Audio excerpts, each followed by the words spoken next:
Kerajaan tukar peraturan sini sana. Rakyat sedang pening dan sengsara. Tolong henti susahkan rakyat.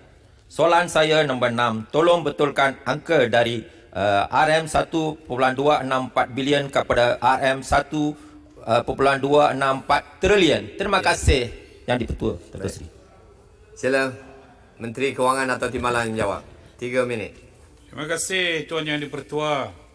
Yang berhormat Padang Serai, Kalai Wanakam, Difabili Nal Vertical, Nala Arukyam Peruga.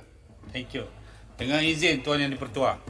Untuk makluman yang berhormat Padang Serai, sahabat saya, seperti mana yang setelah jelaskan di Dewan Yang Mulia ini, hutang Kerajaan Persekutuan sehingga akhir September 2020 adalah sebanyak 874.3 bilion ringgit atau 60.7% daripada KDNK.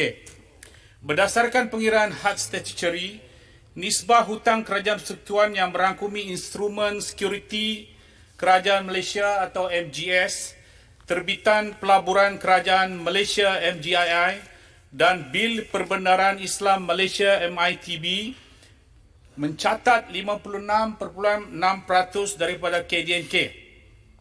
Walau bagaimanapun, kerajaan juga menanggung dan terdedah kepada tanggungan komitmen kerajaan seperti berikut. Yang pertama, komitmen jaminan sebanyak 177 bilion ringgit bagi melaksanakan projek infrastruktur utama negara seperti pengangkutan awam, LRT, MRT dan PEN Borneo Sarawak.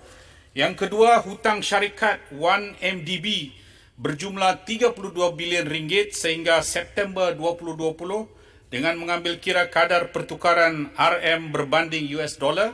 Yang ketiga, anggaran liability kewangan sebanyak 173.3 bilion merangkumi projek-projek PPP, PFI dan PBLT sebagai contoh. Projek pembangunan Putrajaya, pembinaan kuartus polis, penyelenggaran fasiliti kerajaan, hospital dan jalan. Sekiranya mengambil kira defisit fiskal semasa termasuk pembiayaan pakej rangsangan dan pemulihan ekonomi, kedudukan hutang dan pendedahan liabiliti kerajaan dianggar mencatat 1.257 trilion atau 87.3% daripada KDNK pada akhir September 2020.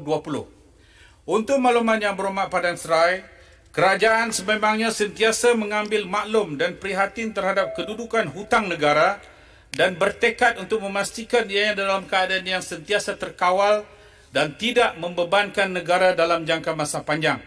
Selain itu, untuk makluman yang berhormat, had statutory nisbah bayaran khidmat hutang atau debt service charges kepada hasil ditetapkan mencatat sekitar 15% daripada GDP iaitu 3.5 bilion ringgit.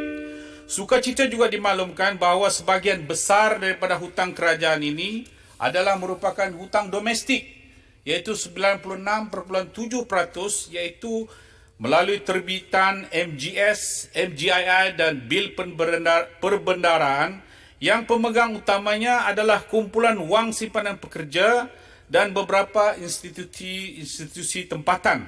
Manakala pinjaman luar pesisir adalah di tahap rendah iaitu sebanyak 29.3 bilion ringgit, masih di tahap had statutory yang ditetapkan iaitu RM 35 bilion ringgit.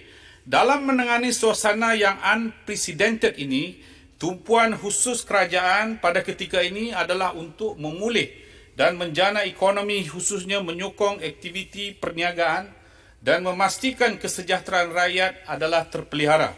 Konsolidasi fiskal dan pengawalan hutang akan diusahakan melalui peningkatan hasil, pengukuhan pentadbiran pungutan dan pematuhan cukai serta peningkatan kecekapan perbelanjaan. Terima kasih Yang Berhormat.